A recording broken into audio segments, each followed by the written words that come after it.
दोस्तों जो hard work करते हैं ना उनके लिए कभी नामुमकिन नाम का कोई शब्द नहीं होता है। और वैसे लोग जो होते हैं काफी संघर्षशील होते हैं, काफी मेहनती होते हैं और उनका मेहनत जो है कुछ ही समय के बाद जो है वो दिखने लगता है। नमस्कार दोस्तों, मैं हूं आशुतोष और आपके अपने चैनल स्टेलर फार्मिंग पे आपका स्वागत है। दोस्तों आज की वीडियो बकरी पालन से संबंधित रहने वाली है और आज की वीडियो में जिस शख्स से मिलने वाले हैं लगभग 17 वर्षों का उनके पास अनुभव है, कहे तो वेटनरी एक्सपर्ट हैं और काफी अच्छी जानकारी आज उनसे मिलने वाली है। बकरी पालन की जानकारी लेने के लिए मैं पहुंच गया हूं बिहार में ये वैशाली जिला में बिद्दुपुर प्रखंड के अंदर गोखला गांव है, वहीं पे है और यहाँ बकरी पालन का काम हो रहा है। तो बकरी पालन में कौन से ब्रीड पे यहाँ काम हो रहा है, कितने दिनों से बकरी पालन का काम कर रहे हैं, कितने जानवर हैं, तमाम जानकारी अभी आगे आपको वीडियो में मिलने वाली है। वीडियो को स्किप मत कीजिएगा, आखिरी तक बने रहिएगा। तो आइए दोस्तों देर न करते हुए वीडियो शुरू करते हैं।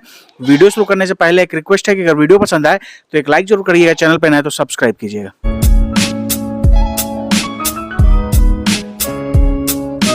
सर हमारे चैनल पे आपका स्वागत है। आपका भी सर स्वागत है। अपना नाम और यहाँ का पूरा पता हमारे दर्शकों को बताइए। मेरा नाम मंजीत कुमार सिंह उर्फ मुन्ना सिंह हुआ। हम जो है गोविंदपुर गोखला और बिद्दुपुर प्रखंड से हैं। सर अभी बातचीत के क्रम में आप बताएं कि लगभग 17 वर्षों से जो है इस फील्ड में आप है वेटनरी के क्षेत्र में। हम 17 वर्षों से हैं। 17 वर्षों से ये सब जैसे गाय पालन वगैरह जो होता है ये सब काम कर रहे हैं। हाँ। बकरी पालन कितने दिनों से कर रहे हैं? बकरी पालन 2 साल से कर रहे हैं। 2 वर्ष से बकरी पालन का काम कर रहे हैं और इससे पहले जो है डेयरी फार्मिंग वगैरह करते हैं। हालांकि अभी भी देख रहे हैं कि कुछ गायें आपके पास हैं। हाँ, अभी भी 2-4 गाय हैं। हाँ, तो वो 2-4 गाय हैं। और कितनी बकरियां हैं सर आपके पास? अभी 12 बकरी है। 12 बकरी है। बकरियां जो भी हैं आपके पास काफी क्वालिटी वाली बकरियां हमने देखी है। हाँ, बकरी तो जो है सब अच्छी बकरी है। ऐसा नहीं है कि कोई एकदम 100% प्योर ब्रीड में है, लेकिन काफी अच्छे लंबी लेंथ की बकरियां हैं। और उसके सबसे तो जो ये बकरी है इसका जो 2 मेमना है काफी तंदुरुस्त अभी हमने देखा है। पहले ये बताइए कि जो जानवर वगैरह आप लाए तो कहाँ से खोज वगैरह के लाए? हम जो है एक नवाज भाई है, हमारे पड़ोसी है। हाँ। उन्हीं के स्तर से जो भी बकरी मेरे पास है सब उन्हीं के वहीं से लाए थे नवाजी के पास। हाँ, हाँ। अच्छा, अब बात करते हैं सर कि जैसे बकरी पालन में सबसे पहला जो आज हम बात करेंगे फीड मैनेजमेंट पे। काफी लोग जो है फीड मैनेजमेंट पे तरह तरह की बातें करते हैं, तो आपके अनुभव के आधार पे लगभग 2 वर्षों का आपके पास अनुभव है, तो अपने अनुभव के आधार पे बताइए कि बकरी पालन का जो फीड मैनेजमेंट करते हैं कैसे करते हैं, क्या क्या खिलाते हैं, तमाम जानकारी हमारे दर्शकों को दीजिए। जैसे बकरी जो है सब कुछ खाती है। हरा चारा हो गया, सूखा चारा हो गया, जैसे आप गेहूं का भूसा खिला लीजिए, दलहनी भूसा हो गया और हरी पेड़ पौधा का पतिया हो गया, या जो भी सीजनली हरा चारा है सब कुछ बकरी खाती है। अभी क्या देते हैं अपने बकरियों को?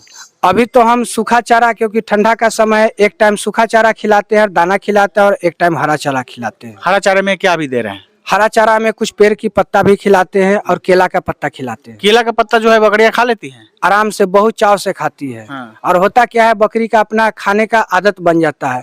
कोई भी चीज अगर लगातार 2-4-10 दिन खिलाए तो सब कुछ खाने लगती है। टोटल जो ये देख रहे हैं कि जो ये आपका फार्म बना हुआ है कितने एरिया में बना हुआ है? ये जो है लगभग 15-20 धूर में बना हुआ है। 15 से 20 धूर। 15 से 20। अंदर जो फार्म है शेड वाला जो है, शेडेड एरिया आपका है, कितने एरिया में है? वो जो है 13 बाई 26 का है। उसमें कितने जानवर आ सकते हैं? इसमें जो है वही 20-25 जानवर आराम से इसमें रह सकते हैं। अभी वर्तमान में कितने जानवर आपके पास? अभी 12 जानवर मेरे पास। कौन कौन से ब्रीड है इसमें सर? इसमें सब जो ज्यादातर क्रॉस ब्रीड है, जैसे सिरोही हो गया, बिट्टल क्रॉस हो गया, बर्बरी क्रॉस हो गया, ब्लैक बंगाल भी 1-2 है क्रॉस में है सर। हाँ, सब क्रॉस। अभी इतने दिन में जो आप अनुभव किए तो ये बताइए कि कौन सा ब्रीड आपको ज्यादा अच्छा लगा कि हाँ मान लीजिए कि कोई अगर आपके जान पहचान के लोग हैं, अगर किसी को एडवाइस देना है तो किस ब्रीड पे कहेंगे कि हाँ इस ब्रीड से करो तो फायदा है, होगा, ग्रोथ वगैरह बहुत अच्छा है? यहाँ पर जो है अपना देसी नस्ल तो अच्छा है ही है, साथ में बर्बरी हो गया और कोई क्रॉस ब्रीड अगर हम पालन करते हैं तो अच्छा मुनाफा कर सकते हैं। कुल मिला के कहा जाए तो क्रॉस ब्रीड पे अगर कोई गॉट फार्मिंग करता है तो वो फायदे का व्यवसाय हो सकता है। फायदे का व्यवसाय हो सकता है। अब बात करते हैं कि सर जब आप हाई डेंसिटी में जब बकरियों को रखते हैं तो रोग और बीमारी का खतरा बना रहता है, तो बात करें इसके वैक्सीनेशन वगैरह की तो क्या शेड्यूल वगैरह कैसे क्या करते हैं वो बताइए। जैसे होता क्या है कि अगर बीमारी आने से पहले ही अगर हम उससे सुरक्षा बना ले तो बीमारी आ ही नहीं सकता है। तो हम हर टाइम पे जो है वैक्सीनेशन जो होता है वो करते रहते हैं, जैसे PPR हो गया, FMT हो गया, HSBQ हो गया, हर वैक्सीन जो है टाइम टेबल ET हो गया, सब हम करते रहते हैं। कई बार ऐसा है कि वैक्सीनेशन तो होता ही है, लेकिन इसके अलावा भी कुछ मौसमी बीमारी आती है, कभी निमोनिया वगैरह हो गया, दस्त हो गया, और कोई सीजन वगैरह आता है तो उसमें भी कोई बीमारी वगैरह आती है। तो नॉर्मली ऐसा कौन सा क्या कौन कौन सी बीमारी है जो किसानों को दिमाग में रखना चाहिए, ध्यान में रखना चाहिए? जैसे अभी ठंड की समय है, ठंड की समय में तो थोड़ा परेशानी होता है। किसी का अगर नॉर्मली फीवर आ जाता है तो हम कंट्रोल कर लेते हैं, लेकिन अगर किसी बीमारी के कारण अगर फीवर आता है तो फिर कंट्रोल करना मुश्किल होता है, क्योंकि अगर कोई बीमारी से आता है तो एक दूसरे में संक्रमण होगा, तो एक दूसरे से बीमार होगी तो हमें ज़्यादा नुकसान होगा। इसलिए जो है हमें वैक्सीनेशन करके बीमारी पे रोकथाम करना जरूरी है। अभी हम देख रहे हैं कि टोटल जितने भी बकरियां उसमें एक ब्रीडर आपके पास है। हाँ, एक ब्रीडर है जो कि बर्बरी है, बर्बरी का ब्रीडर है। अभी बातचीत के क्रम में सर आप बता रहे थे कि जैसे डेयरी फार्मिंग वगैरह तो कर ही रहे हैं, एआई वगैरह भी करते हैं। हाँ, उसके बारे में थोड़ा सा बताइए।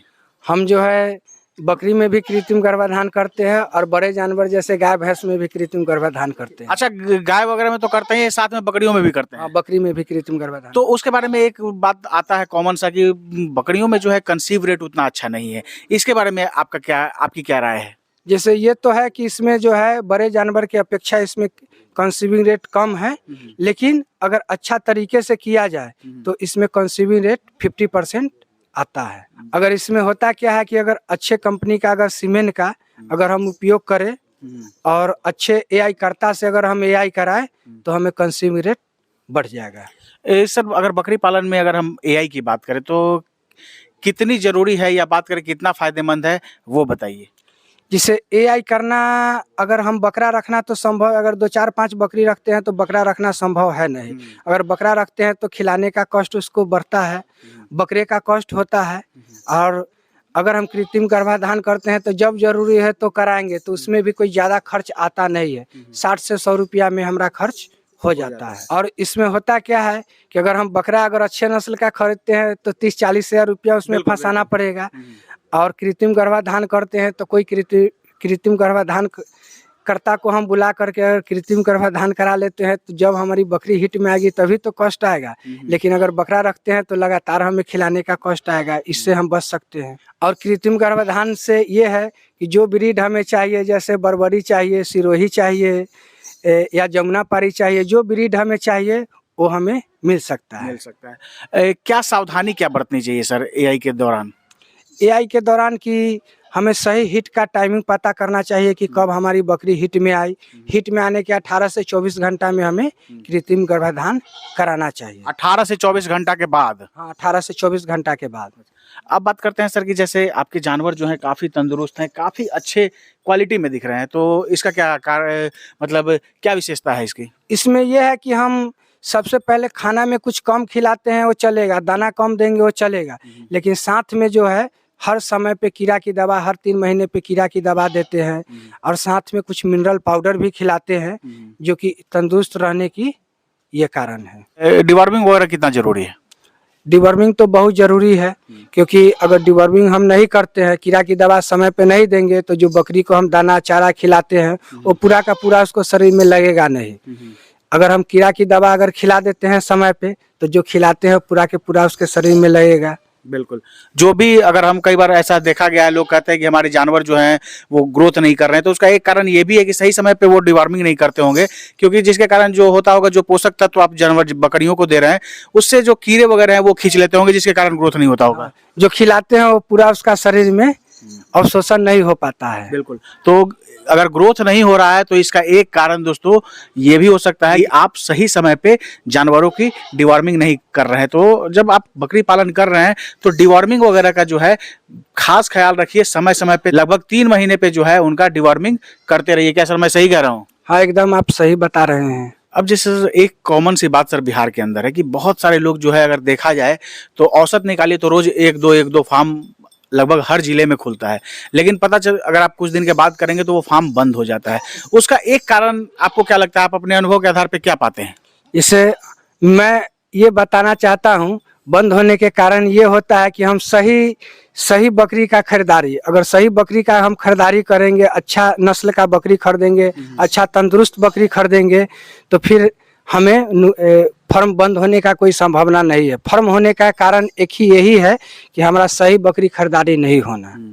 और ब्रीड वगैरह का भी सही सिलेक्शन नहीं होना। सही चयन नहीं कर पाना। अब बात करते हैं सर कि जैसे जो लोग हैं उनका, कुछ लोगों का मानना है कि बिहार में जो है ब्लैक बंगाल बेस्ट है, और सही भी बात है कि बिकने में कोई दिक्कत नहीं होती। जहां अगर हम बड़ी नस्लों की बात करें तो बेचने में कहीं समस्या हो जाती है। तो क्या आप मानना है और क्या आप सुझाव देना चाहते हैं?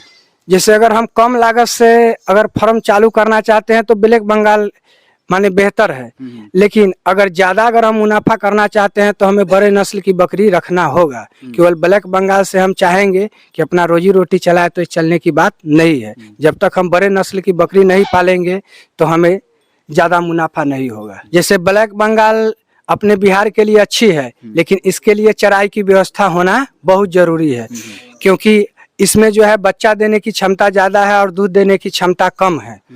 तो फिर बच्चे की मोटिलिटी हो जाती है, उससे दूध जितना चाहिए वो मिल नहीं पाता है, बच्चा का अच्छा ग्रोथ नहीं हो पाता है। अगर इसी में अगर हम दूसरे नस्ल की बात करते हैं, जैसे बर्बरी हो गया, सिरोही हो गया, तो ये सब में दूध ज्यादा है, बच्चा का ग्रोथ ज्यादा होता है, तो इसमें हमें ज्यादा मुनाफा मिलता है। ब्लैक बंगाल अच्छी बकरी है, इसमें कोई कमी की बात नहीं है, लेकिन दूध वाली बकरी होना चाहिए, साथ में इसे चराई की व्यवस्था होना चाहिए। और ये सब जो बकरियां आराम से स्टॉल फीड पे भी रह जाती हैं, ब्लैक बंगाल में थोड़ी सी दिक्कत होती है। हाँ, ब्लैक बंगाल स्टॉल फीड पे थोड़ा दिक्कत होता है कि उसे चराई, स्टॉल फीड के साथ साथ चराई भी उससे जरूरी है। ये बड़े नस्ल की जो बकरी है इसे हम स्टॉल फीड पे रख सकते हैं, जैसे बर्बरी होगी, आसानी से स्टॉल फीड पे रख सकते हैं। बहुत सारे लोग सर आपको देख रहे हैं, देश के अलग अलग हिस्सों से बहुत सारे ऐसे भाई हैं जो गल्फ कंट्री से भी आपको देख रहे हैं, तो उन सभी को बकरी पालन से संबंधित एक मैसेज दे दीजिए। जैसे बकरी पालन व्यवसाय तो अच्छा व्यवसाय है, अगर अच्छे तरीके से किया जाए, अगर इसे हम यानी जैसे गांव देहात में किया जाता है एक बकरी पालन दूसरे ढंग से किया जाता है, अगर हम व्यवसाय के पर्पज से अगर करते हैं तो हमें वैज्ञानिक तरीके से बकरी पालन हमें करना जरूरी है। अगर वैज्ञानिक तरीका से अगर बकरी पालन हम करेंगे तो अच्छा मुनाफा कर सकते हैं। बहुत बहुत धन्यवाद सर, समय देने के लिए और जानकारी देने के लिए। आपका भी सर धन्यवाद। दोस्तों, अगर आप बकरी पालन में फ़ायदा कमाना चाहते हैं तो व्यावसायिक बकरी पालन यानी कॉमर्शियल गॉट फार्मिंग आपको करना पड़ेगा, और एक सही जानकारी के साथ अच्छे तरीके से आप बकरी पालन करते हैं, एक अच्छा अनुभव अगर आपके पास बकरी पालन में हो जाता है तो एक समय के बाद जो है बकरी पालन में एक अच्छा मुनाफा कमा सकते हैं। दोस्तों, आशा है ये वीडियो आप सबको काफ़ी पसंद आई होगी।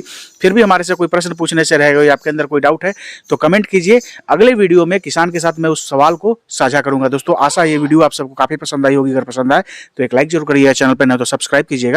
Thank you for watching.